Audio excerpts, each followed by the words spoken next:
So I invite you to read the green text. A vessel so sacred. Those who would take over the earth and shape it to their will never, I notice, succeed. The earth is like a vessel so sacred that at the mere approach of the profane it is marred. And when they reach out, their fingers that is gone.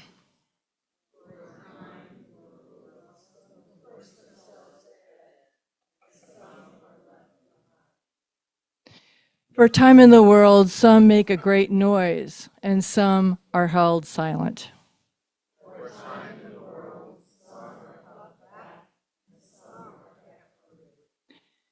For time in the world, some push aboard, and some are tipped out. World.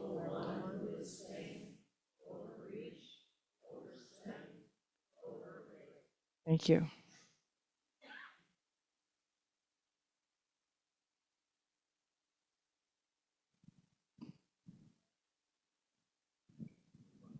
Don't want that slide up now. Okay.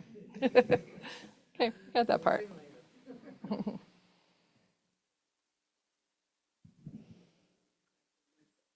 Yeah. I guess we're not. Okay. Sorry. I was going to just go with flow. Yeah. Sorry, later. My mistake. Yeah.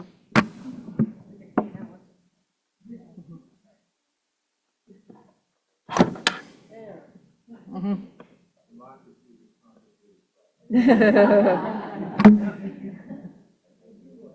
Yeah.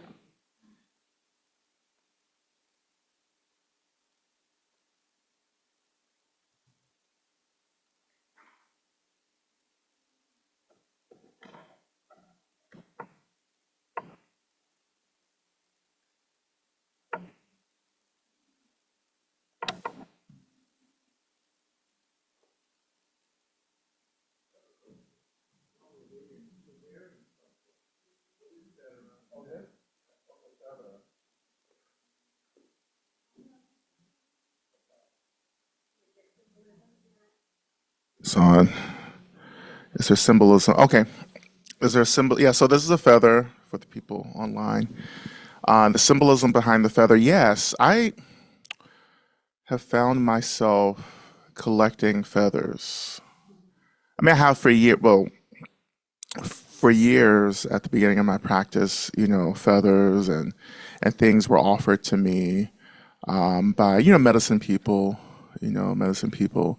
from different indigenous communities that that I knew, and so I have a bunch of those feathers, and I use those in different kinds of ceremonies.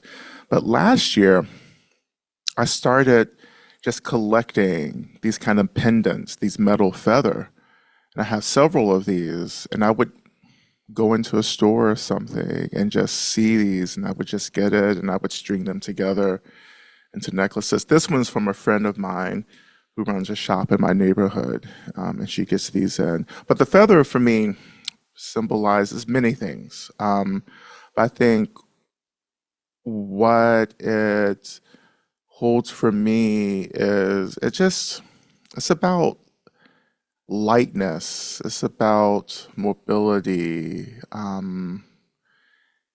It's reminding me not to take things so seriously. It reminds me of how to touch everything. I often use this imagery in meditation and when I'm leading meditation, of allowing your attention to be like a feather touching a surface, very soft, very lightly, or your attention touching an object or an anchor. Like let your attention be like a feather floating and touching something very gently. So it reminds me of lightness, because sometimes I feel like it can get really heavy. It reminds me of the wind element, the air element as well, which is important. Yeah.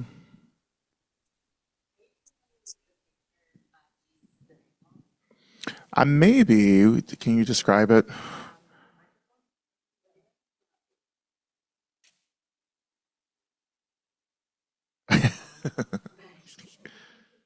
Oh, Debbie is going to show me a picture of is Jesus.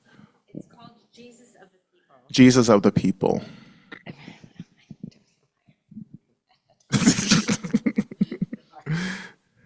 My eyes weren't so bad. Let's see. No, I haven't seen that. Because it I know these glasses. it's part of it. Wow. Yeah, the feather. Yeah, well, and there's also a Tao right there. Yeah. It's just a phenomenal picture that I had We can't hear the person without the microphone. not necessarily Hmm. physically, but in presence. Wow. It's beautiful. Who painted that? Janet McKenzie. Oh, okay. Sabrina, honey, right on top. That's a beautiful portrait. Yeah. He actually looks like someone that I know.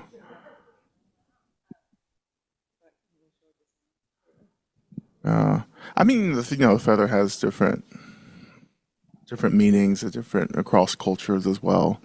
But this is what I use it for. Yeah. Remind us of the lightness, the air elements. To laugh. Actually, it's a tickle. Yeah, like a tickle. Like if you're into that, right? But the ancestors too, right? Yeah, right. Yeah, white feathers, ancestors. Yeah, and I think that's something that's important to contemplate right now. That as things get heavy and there's so much ugliness, that we have to remember the joy too. And that for those of us who come from communities that have survived historical traumas, genocides, all kinds of things, I think that's something that's kind of part of our upbringing, our culture, is the joy, even though you're facing death and annihilation or you're enslaved. Like there's still joy. And that really goes back to Dharma as well, because the joy really comes from the truth of emptiness. Like emptiness is the last word, I would say, right? And the further you get away from the experience of emptiness, the heavier and the more suffering we experience, right? And I know it's easy to bypass, to use emptiness teachings to bypass, and it's very harmful, those teachings. Well, it's harmful when they're taken out of context, right? But they're not inherently harmful because they're truth, emptiness, the dream, the illusion. But I think that we have to balance that teaching because we are beings of the relative world, right? And our work isn't to bypass the relative, but to lean into it. Liberation is in the heart of phenomena. So you can't skip over everything and go to emptiness. Emptiness is within the very things that we're always avoiding. Also the things that we're always attached to, right? Attachment keeps us from getting to emptiness just as much as avoidance and aversion does, right? And this is why we talk about equanimity, to hold everything with this this equanimous mind, right? Another great philosopher that I study, some of you may have heard of her, a 21st century philosopher, 20th century philosopher known as Lauryn Hill, and she says everything is everything, which is profound. Well, Lauryn Hill is profound, but everything is everything is such a high teaching, right? There's no difference except for the differences that we're creating in our minds, right? Everything has the same nature. Everything arises out of emptiness, held by space, right? Phenomena formed by energy, that energy being shaped by consciousness. Consciousness itself is just energy that's aware, an aware energy shaping other energies, you know? So, yeah. You have a question, Judy? You have, I see something going across your face. I was just having a deep thought. That was really deep. I was like, oh my God. Consciousness is aware. Yeah. And and it's an awareness that doesn't recognize its separation from everything else. Yeah. Mm-hmm. Excuse me, on Zoom, we Unless can't it's hear what distracted. people are saying. From itself. So when consciousness gazes upon itself, it's liberated. You know, but when the consciousness, I think this is how samsara formed, you know, is that like consciousness got distracted from itself and fell out of alignment. Right? And so I think the program is about deeply bringing consciousness back into relationship with itself, consciousness gazing upon consciousness, right? Or as Milarepa, who's a, Tibetan saint and scholar, medieval saint, would write about how awareness, gazing upon awareness, and that would be liberation.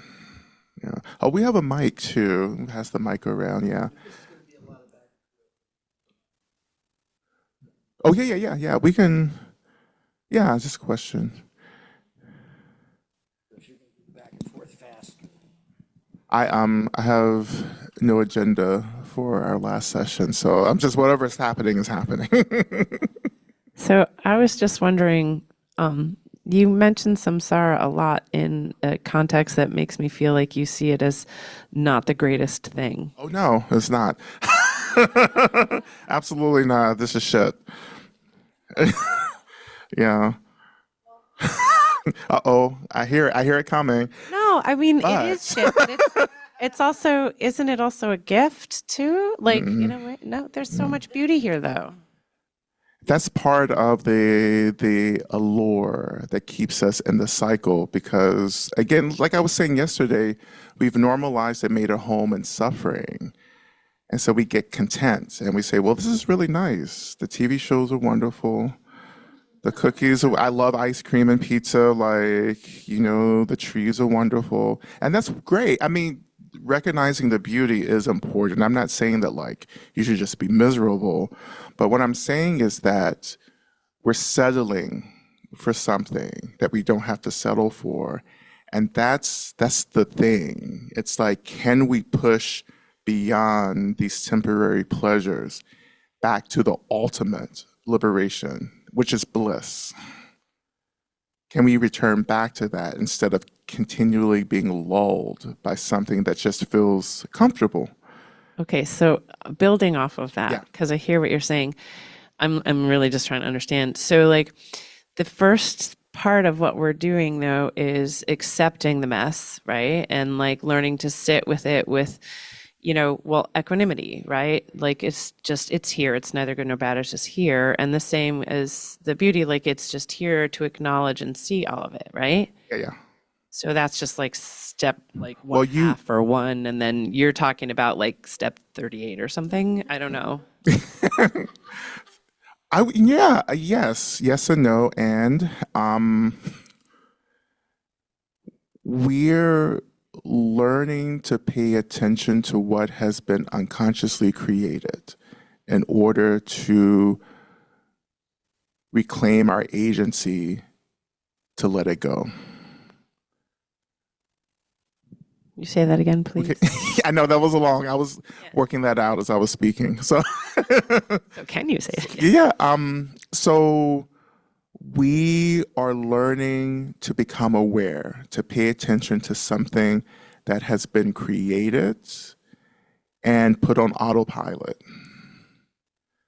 And our meditation is about becoming aware, learning how this has been created so that we can dissolve this experience and wake up and return back to what we are. Okay, all right. So I guess I'm going to stop after this so that I stopped it. This is good. Keep going. Okay.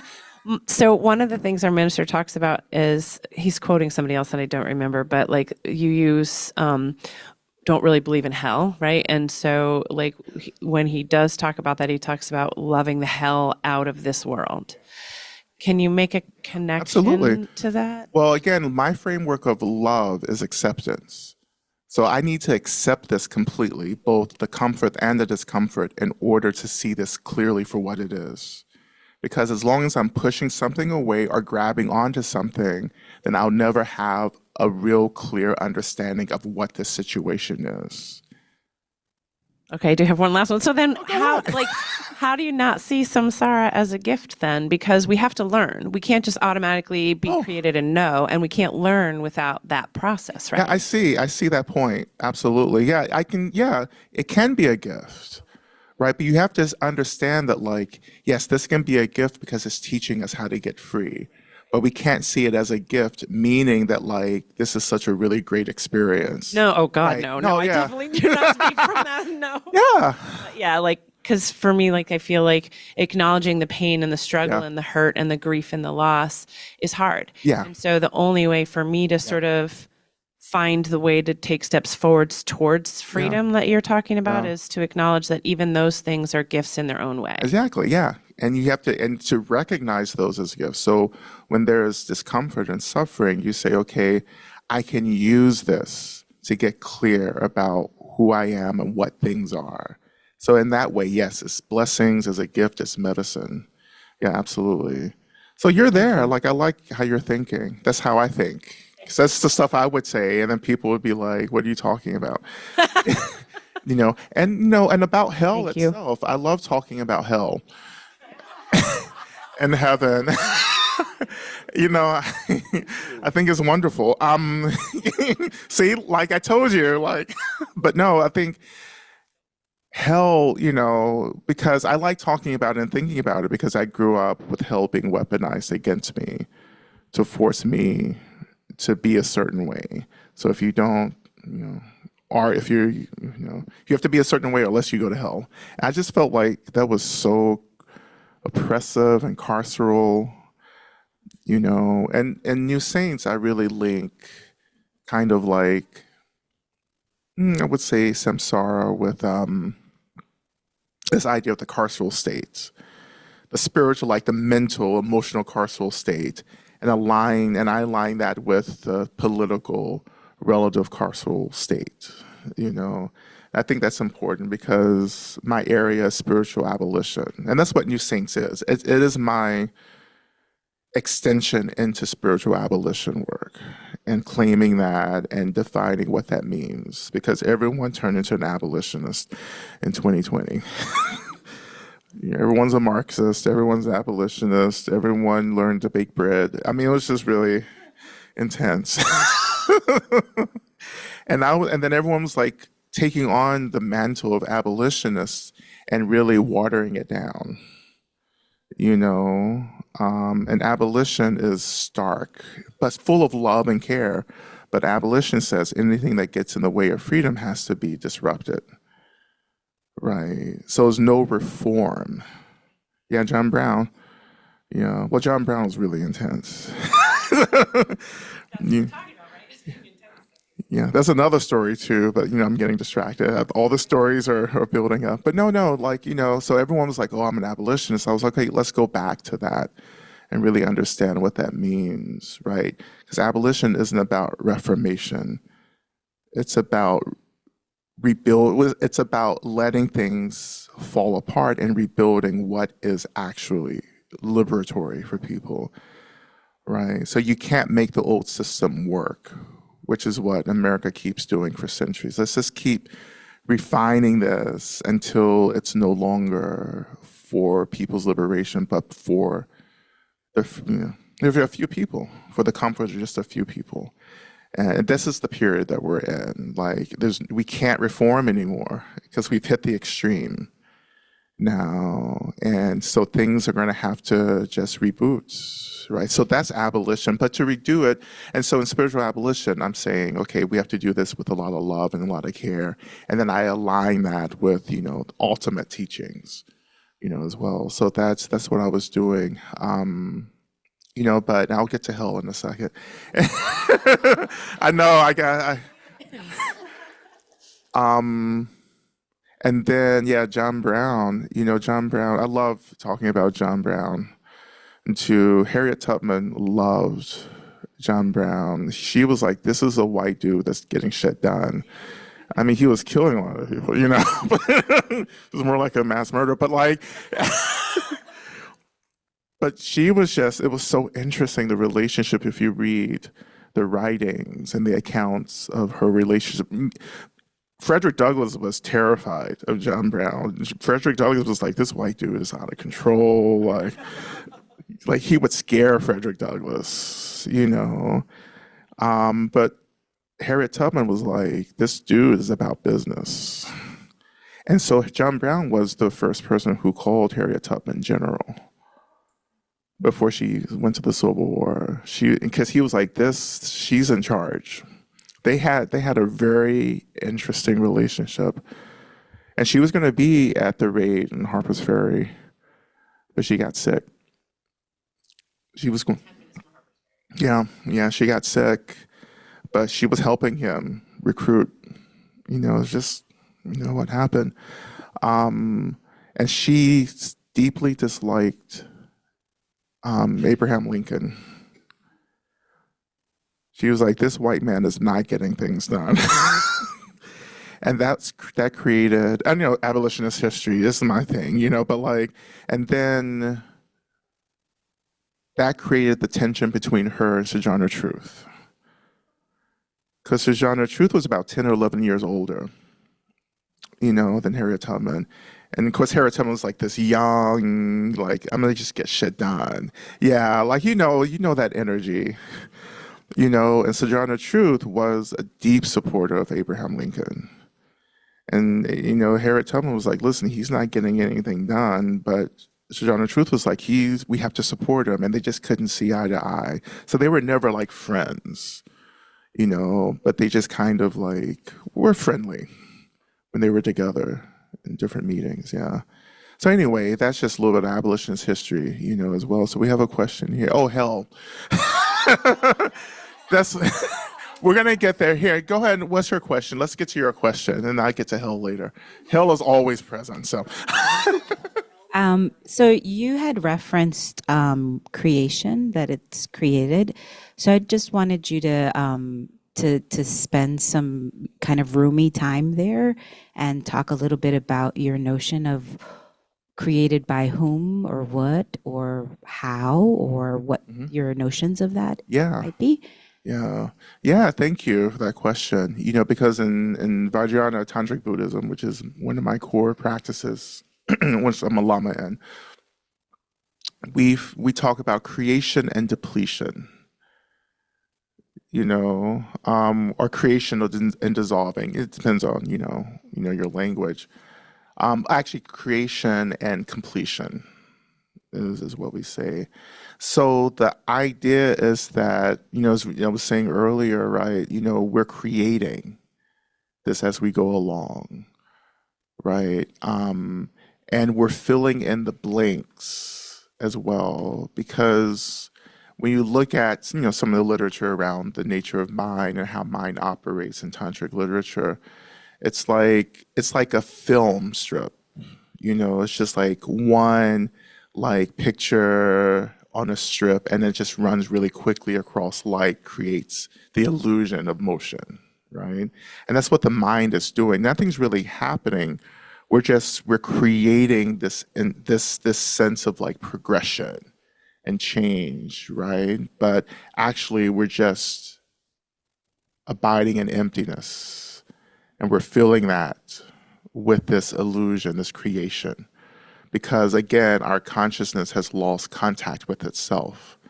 So we got off, and then in getting off, the space between well, the space that's opened up when we've been disrupted from ourselves or from our true natures creates the conditions for this to arise, right? So to create a reality to explain the deep tension that our consciousness felt from being disrupted from itself.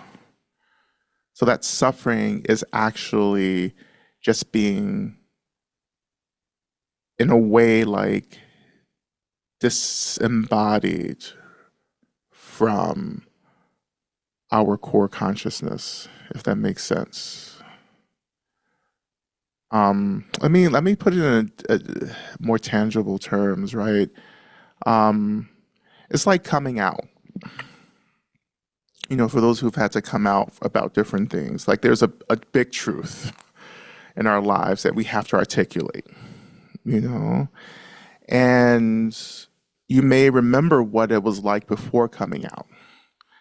And then after you came out, how much more at home you felt, So using some of that language, it's like we are suffering because we're not living and embodying our most authentic expression. And what's gotten in the way is this reality which we've attached ourselves to try to make sense of the deep discomfort of not being like our most authentic expressions. So we think this is the problem. The problem is that we've lost contact with our essence, our true natures, right? And so we have to cut through this to get back, to rest back home in our true natures, right? And when that happens, this dissolves, right? Because we won't be suffering anymore,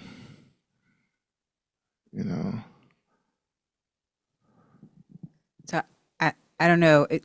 I'm just going to repeat back what I'm hearing in my own brain. Sure. So what I'm hearing in my brain is our unified consciousness created samsara somehow.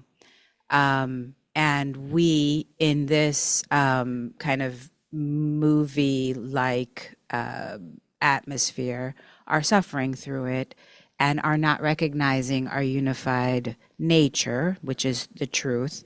And when individually or in pieces, we parts of us, our unified selves, recognize that pieces of us awaken and return to that unified consciousness. Those that don't necessarily recognize that return to samsara to continue until you do recognize.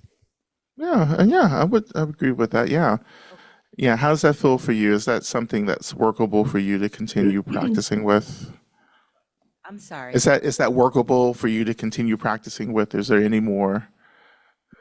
No, that fits. Yeah. Let me add another piece to that too, but it's not anything. It's just a refinement, which is helpful for me. It may not be helpful for you, but I think it's interesting to think about that. Nothing's actually happening to begin with. Nothing is happening. Nothing is happening. So we talk about returning and going and coming home, where like you haven't gone anywhere. Okay. You've just gotten slightly distracted, Okay. but nothing else has changed, right? And so we've just kind of gotten, it's like if you're having like what was happening with me just a few minutes ago, like I'm talking, people are asking questions, and I'm getting distracted from one story to another. That's all that's happened. Like we just got distracted focusing on something else. And then you get to a point where you're like, oh, what am I doing? And then you just come back, right? You shift your perspective and you're like, oh, I'm still here. I just got slightly distracted. That's precisely the experience on the cushion. Yes, exactly. Like everything happens on the cushion in meditation. Like everything can be seen and observed, right? If you make that link, right? And so this opens up the door for hell, because hell is in the experience. Leads back to hell. Yeah.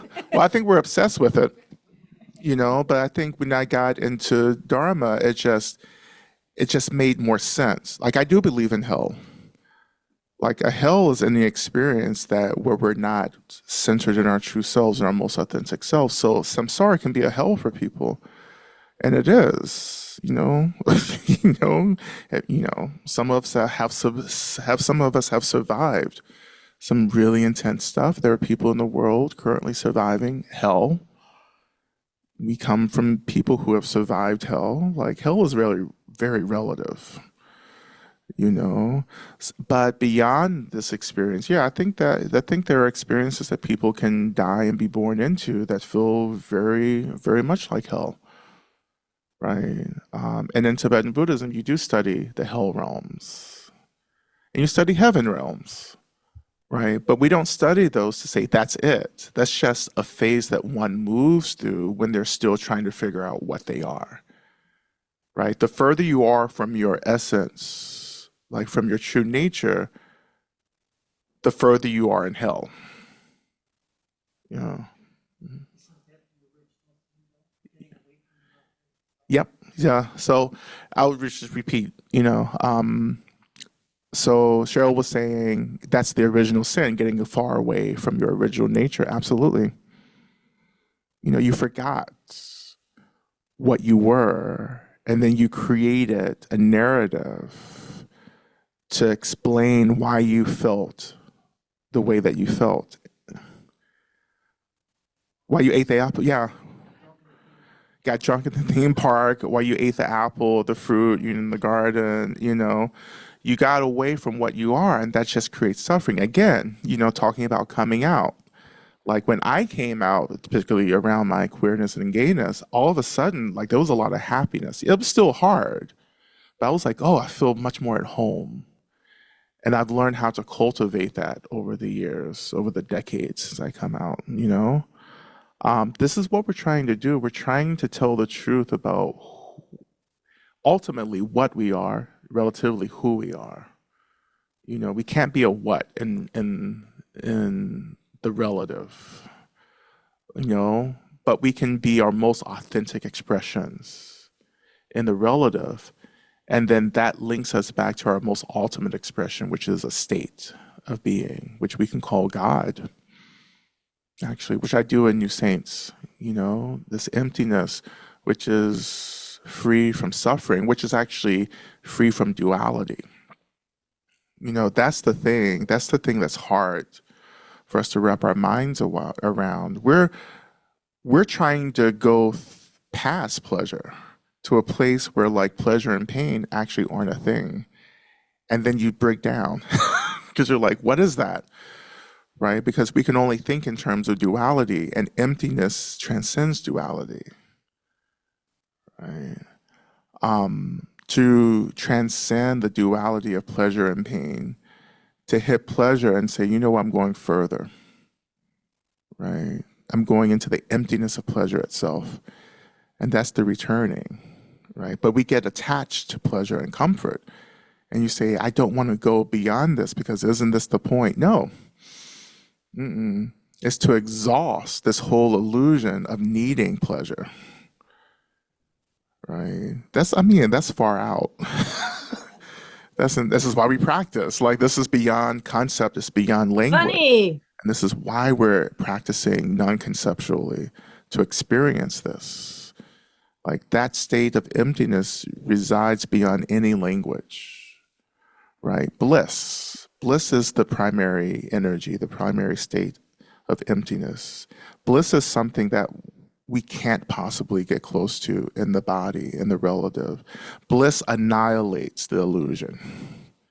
It's like very, very, very, very bright light, being turned on in a dark room, like stadium lights. No, it's like literally like take a room this size and fill it with actual stadium lights, those huge stadium lights.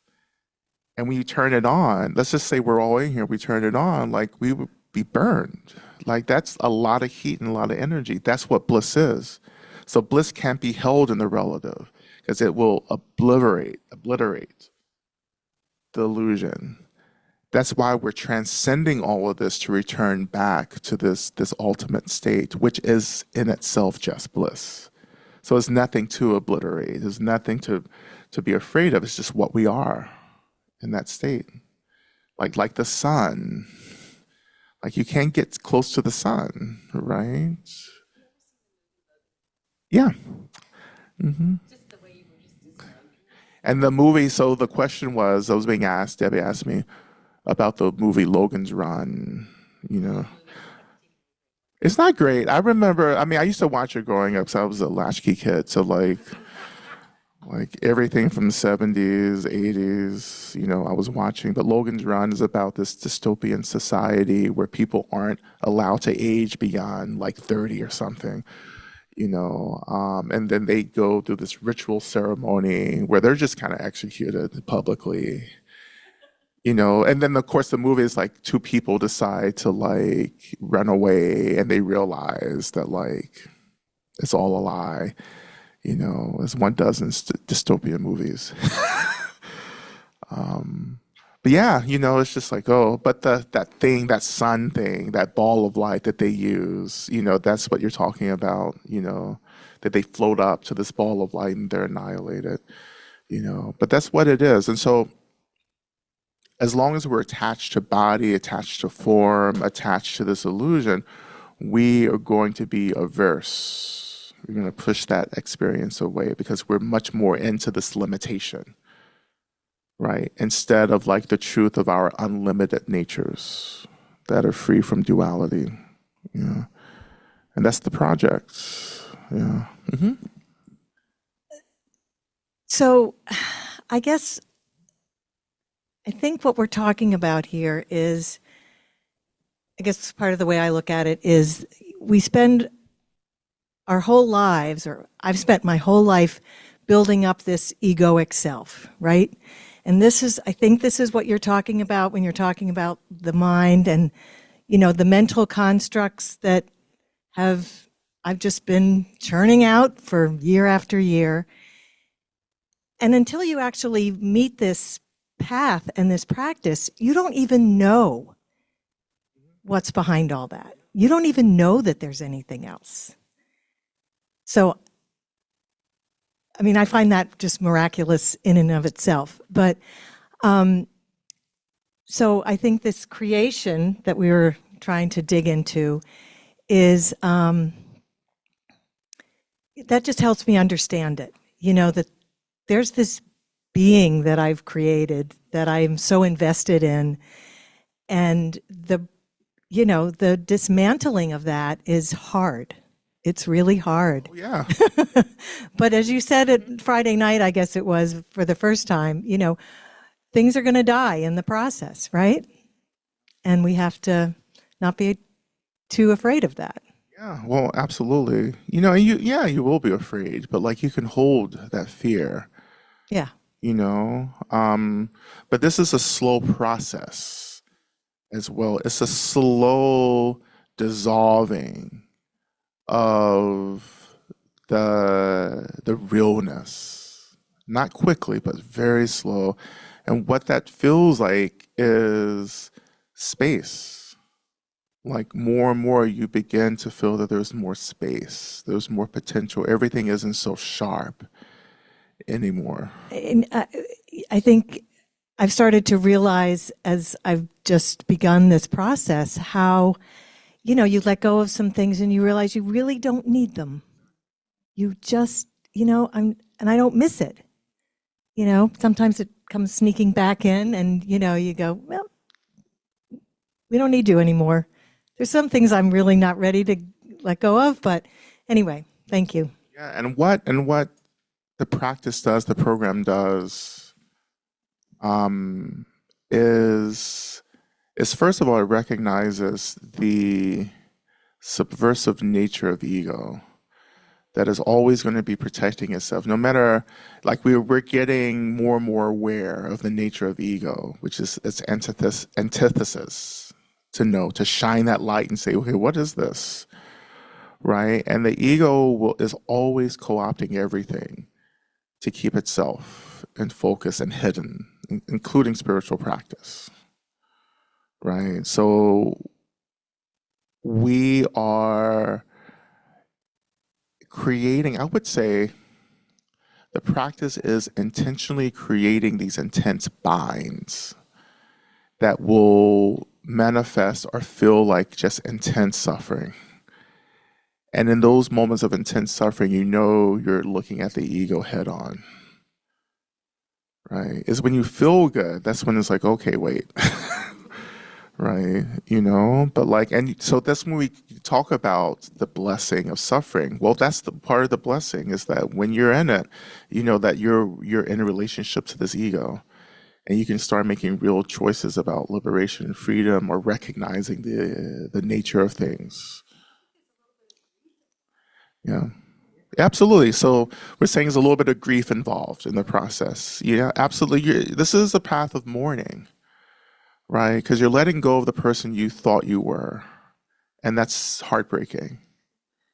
You know, but you're doing it very slowly. Right?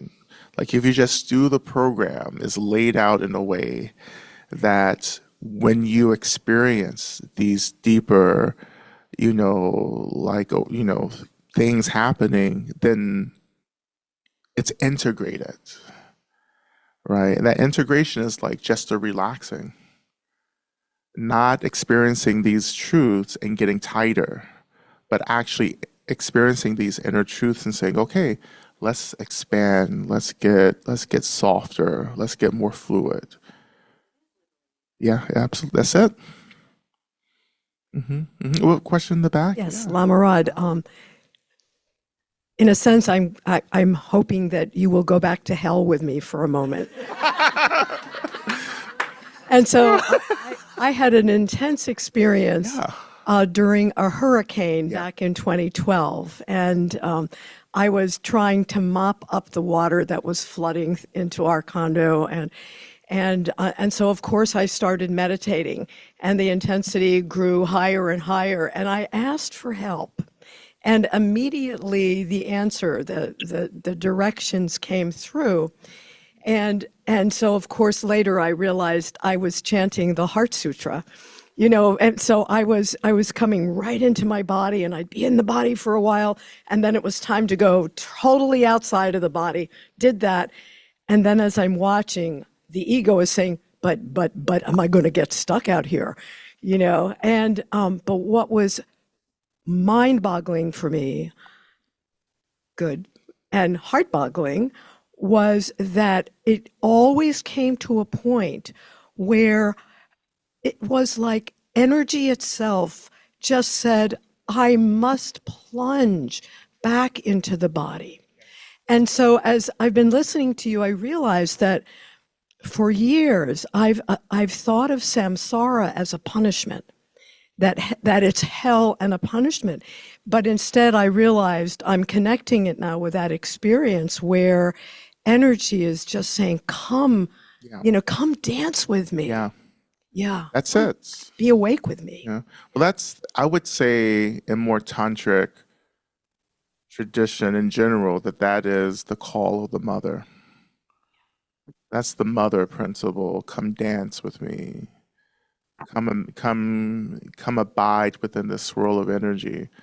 And that's it. It's the recognition that samsara and nirvana are the same experience. Right. Exactly. And that, again, we're the problem. It's our relationship to phenomena that dictates what this experience will feel like.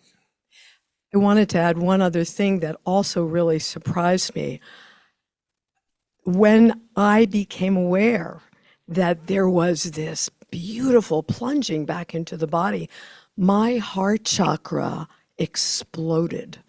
And then that's when I realized that's why it's called the Heart Sutra. Exactly, right? When the Buddha first taught that, all of these great advanced practitioners like had heart attacks. So I think who called it? Was it Thich Nhat Hanh who called it the Heart Attack Sutra? Someone called it. Some teacher started calling it the Heart Attack. But that's in the. It's what. Pema. Yeah, but it's true because if you study the Heart Sutra is my primary sutra. I do a lot of work with the Heart Sutra, and I write about it quite a bit, as well, because I just find it to be the answer to everything for me. Form is emptiness, emptiness is form. Like, it's so uncomfortable. And it teaches us not to hit extremes, but to land in the middle, that both form and emptiness are true. But we can't figure that out logically. We can only feel that truth. If we feel that truth, it begins to disrupt us from our fixation to form and our aversion to emptiness. Right? So it's a teaching that gently, well, sometimes not so gently, it disrupts us. And we have to sit with that disruption, because that disruption is opening up this experience of what it actually feels like to sit within the contradiction of form and emptiness. And that's it. And that's it. That's the practice. You're not trying to get rid of the discomfort. You're trying to live in it, because it's subtly disrupting all of this. Because again, our minds are covering over the gaps and the cracks to make it make sense, which I think we're used to that. We get that process, but that's happening in a real way with our minds. So the Heart Sutra is pulling back the curtains and all the covers and all the ways in which we've covered up the cracks, and it's forcing us to be with the cracks, which again disrupts our belief, our loyalty to the realness of this. It's a beautiful sutra. Hello, I would like to offer a thank you and a gift. They're in the form of words. Even this morning, you used this phrase, yes and no. That's an ordinary English phrase, but like all important words and phrases in English, they have many meanings. And your usage was different than I had heard it used before, in the following sense. You use it in the context of pointing out a duality. But calling a duality is one step removed from the vividness of saying yes and no, which points to the two arms of the duality. So thank you for helping making that more vivid for me. Thank you. Yeah. My small gift actually comes from an advice column, but I found it very useful over the years. So when you're in a difficult conversation, for instance, with the hard-headed people that you mentioned the other day, I haven't heard that term in years, but it's a vivid term. My parents used it. That was good to call that back. Mine did too. My mom used that all the time. And maybe I'm talking with them and we're not connecting, or my temperature is starting to rise. And the advice columnist said, ask yourself in a difficult interaction, who is feeling the most pain?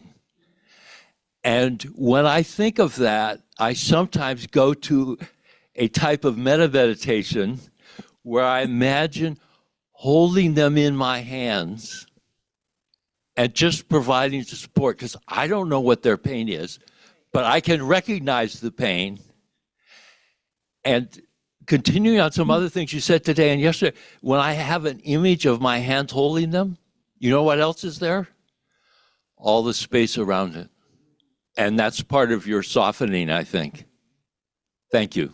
Absolutely, thank you.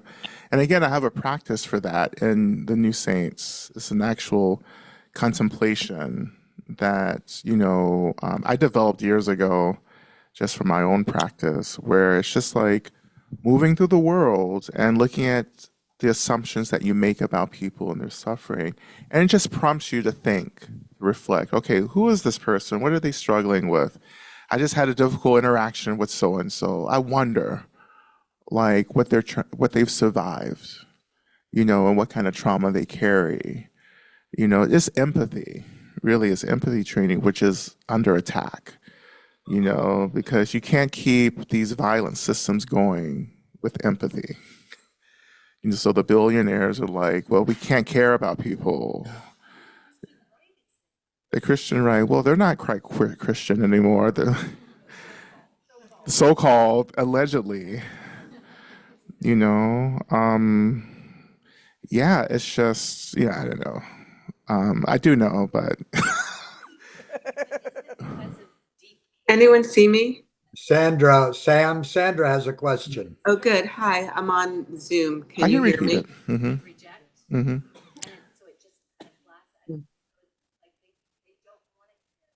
Yeah. Yeah. Yeah. Yeah. And Keep having a personal conversation. Maybe you should just hold the mic. well, you said, yeah, I'll just repeat it. It's just like the deep empathy, the lack of empathy. Actually, what I heard is that the lack of empathy, we think, keeps us safe. It keeps us from caring, experiencing the suffering of others because we feel overwhelmed by our own suffering. Yeah.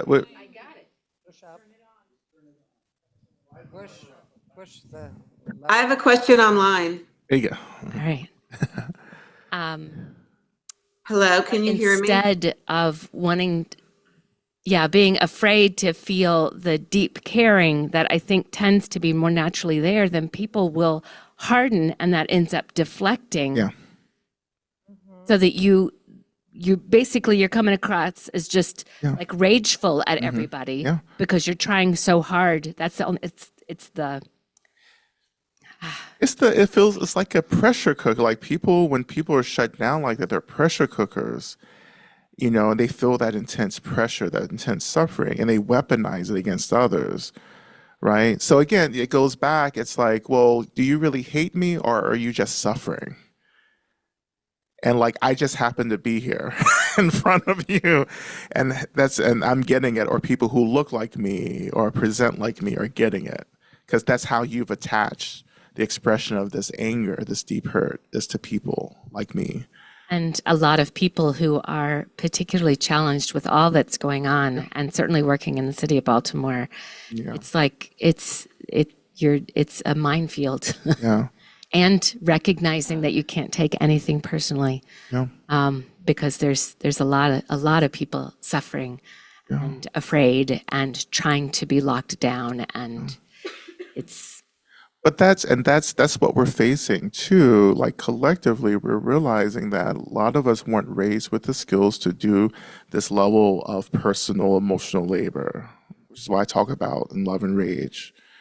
Like we don't know how, and this is also even more so like the workings of patriarchy and the violence of patriarchy, which is, as Bell Hooks talked about, the psychic terrorism first against boys, which is just shuts boys down and prevents them from emotional labor, emotional maturity.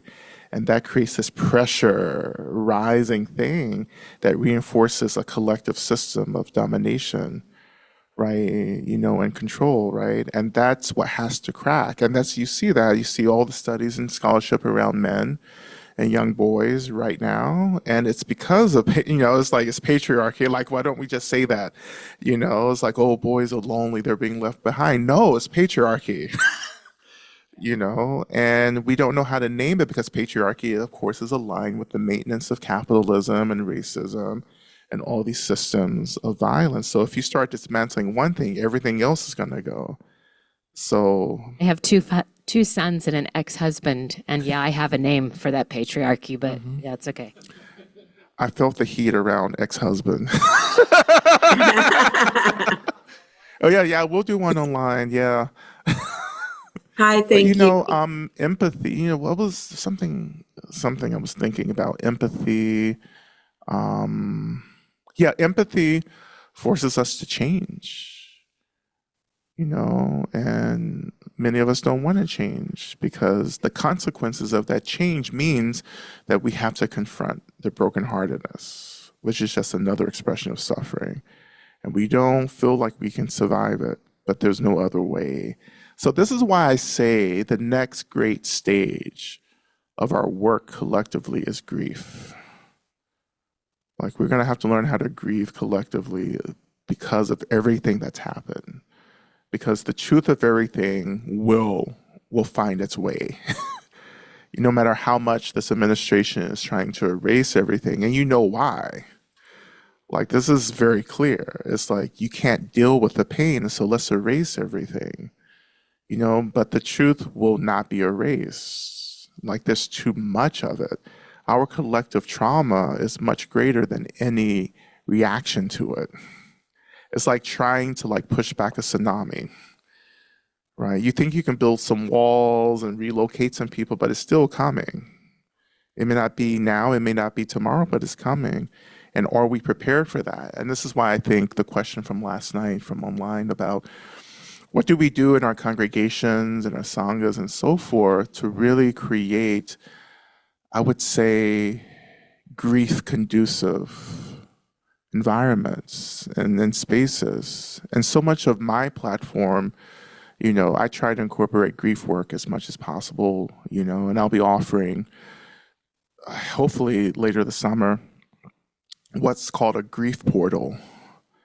And it's a collection of all the work around grief that I've done, and we're just going to organize it into one platform for people to have access to it, which includes teachings, meditations, rituals, and so forth. And we're also offering a new program on grief, apocalyptic grief, to kind of launch that portal, because this kind of ambiguous grief is also something that's hard to name. Like, why am I feeling this? Like, a lot of people are just... Yeah, it's called disenfranchised grief. Yeah, that sucks. Yeah, disenfranchised, disembodied, all kinds of griefs. There's a grief for everything. Any change, there's a grief for, and we have to name that, but we don't know how to grieve. And we don't know the nature of grief, and we think grief is something you just do and be done with. Grief lives with us. Right? Because that's part of change. As we change, we're grieving because we're having to let go of what we thought we were and what we thought things were, and that's painful. And that's also, of course, permanence. It's like we believe in permanence so much that it's heartbreaking when permanence reveals itself as impermanence. Permanence is just an illusion. Well, everything's just an illusion, but permanence is the ultimate illusion. Right? And we get set in impermanence and say, this is going to be the same, right? And then you're forced to change. And if you resist that, it's just hard. And you see resistance. You see people fighting tooth and nail to keep things the same. And those are the people who won't survive. Because change, it's not that change will happen, change is happening. Change is always happening, regardless of if we pay attention or not.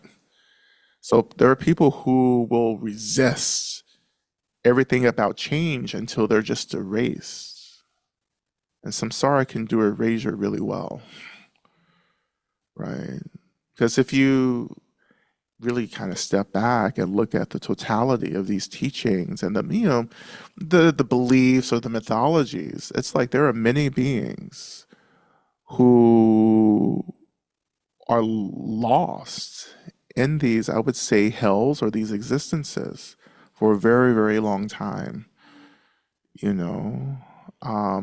and it takes extraordinary practice, or it takes extraordinary beings with the capacities to go and liberate beings from these cycles that they've been lost in, So I have many stories about that, not just Buddhist stories, but indigenous cultures have an understanding of how souls can be lost. This is why in shamanic traditions we have soul retrieval work. This is what it is. Like we're having to go into these places and call back, parts of ourselves or other beings back into the light, which is really, it's powerful work, to do, because I think that one thing about spiritual abolition too, it's not just again, as I was saying earlier, it's not just the political work, it's the spiritual work.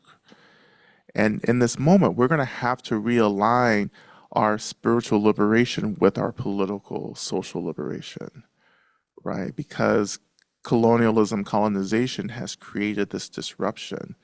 We've separated spirituality from our lives. I'm not saying that like, oh, you have to be a complete believer in everything, but I'm saying it's not helpful for us to be a non-believer in anything of the formless, which is nihilism, and materialism as well.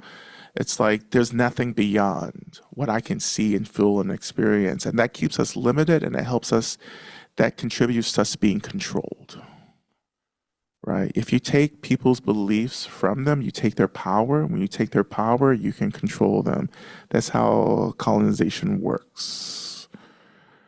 And we have to reclaim these beliefs, And one of the things that I've done, and this is because of the blessings of Buddhism, is that I can also reclaim my ancestral practices, which is, I think, something that's happening more and more. Like, who were you before whiteness and patriarchy and Christianity? Who were your people? Like, that's the work. You need to remember who your people were before these systems emerged to tell us who we were. That's the freedom, and that's time travel, right? That's like death and resurrection, right? You have to learn how to die and then to be born again, right? And I think this is the appropriate season to think about that, right? It's like, how do you let yourself die and then resurrect in a liberated expression, not in a limited expression? I'm not Black, you're not white, right? But who are we beyond these labels? Right? This isn't like all lives matter either. Then like this is more like, this is aligning with the ultimate. It's like, because ultimately I'm not any of this. But what we're trying to do in the relative is to have awareness of what we consent to. Right? This is really important. Can you develop a deep awareness as to what you're consenting to, opposed to what you're just allowing to happen, or what you're just abiding by? Like, because once you choose, then you can not choose. That's the agency that we're trying to develop. That's the creation and completion. I have to become aware of what's happening in order to have this agency to choose something different. Right? Okay, we have a question in the. Hi. We have an online one, and then. Are you able to hear me? I'm sorry, we had that queued up a while ago, and I just kept talking. Hey. Hey. Hi, I'm Sandra. Oh, we can't hear you. You can't hear me? Can you hear me now?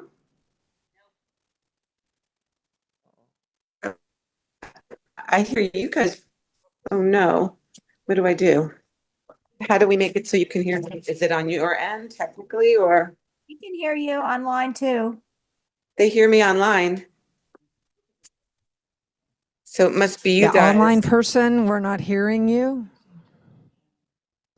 Maybe it would help to turn off your camera and we can just listen to your question. Thank you. Can you hear me now? Hi, can you hear me now? Hello? Mm-hmm. Can you hear me now?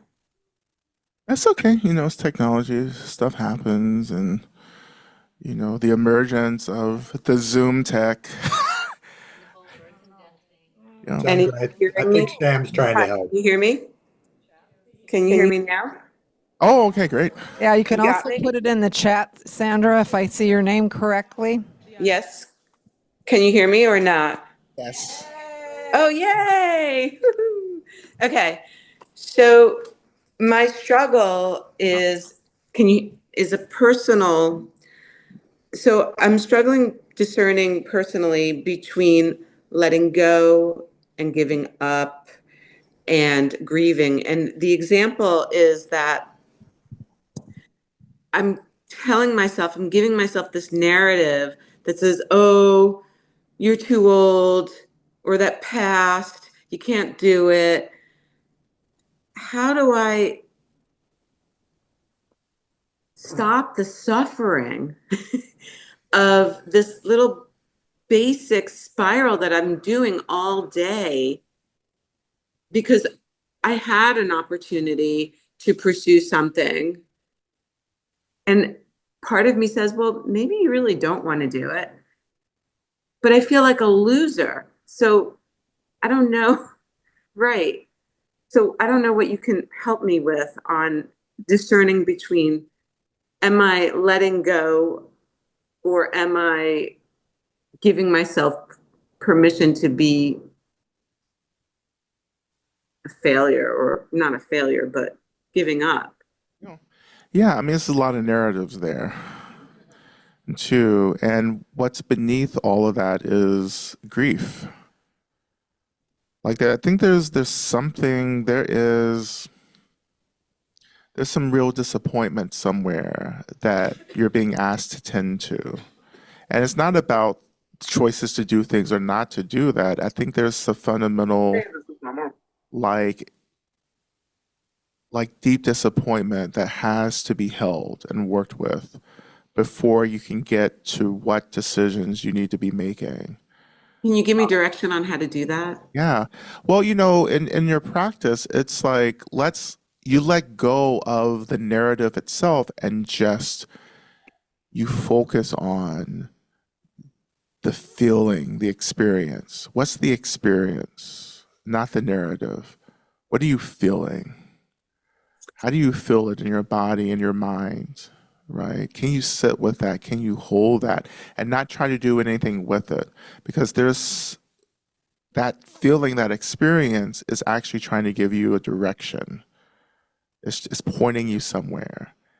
And I think if you can so when we tend to these underlying experiences, then we begin to let go of reacting to it. Because the reactivity is what creates the narratives that we get wrapped up in. And it gets real complicated, right?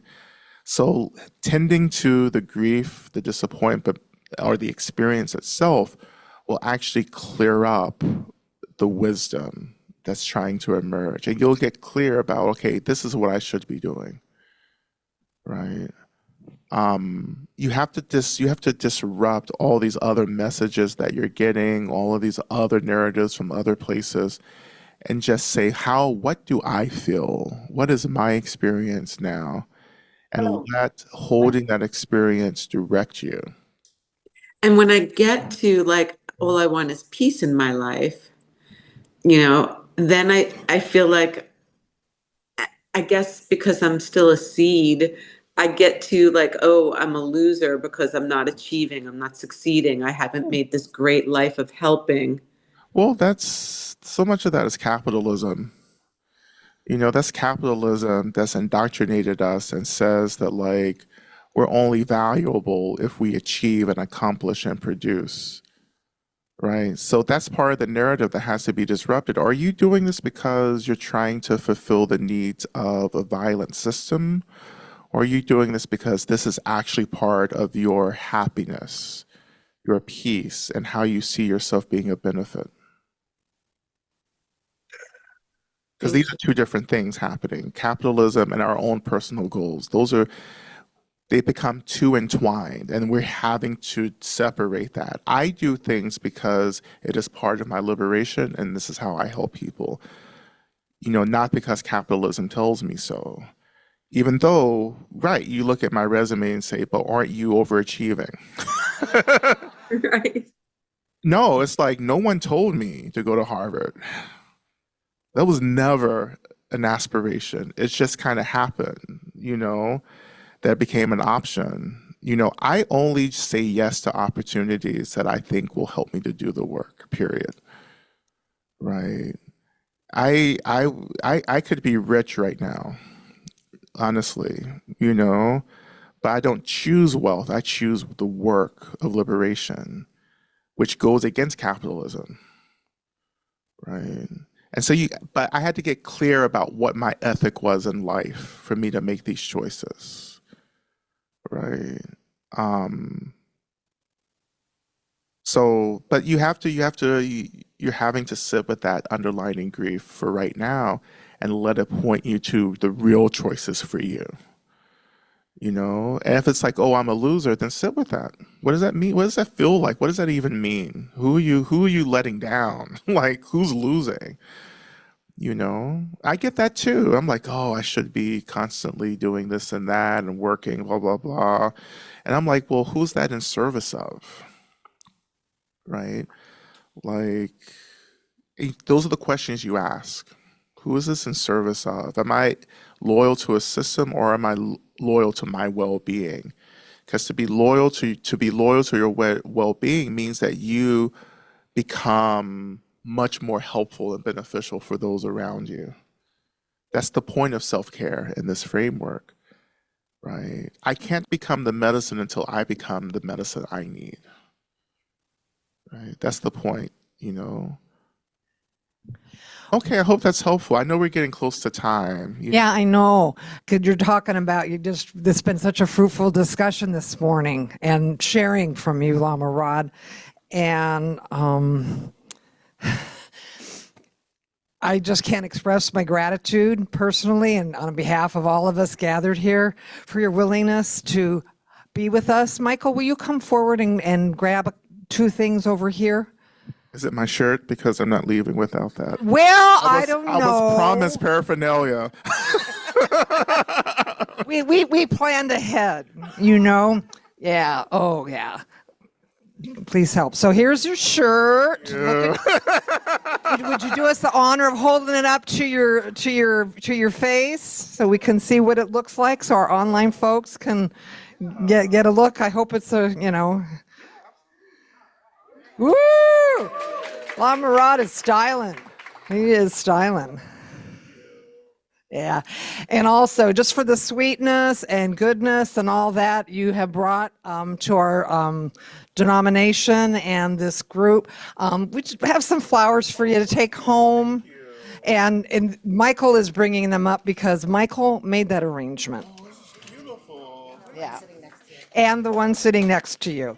Yeah, so just small tokens of thanks for all you've shared with us this weekend. Yeah, much love. Much, much love. Let's give it up for Lama Rod. Yeah.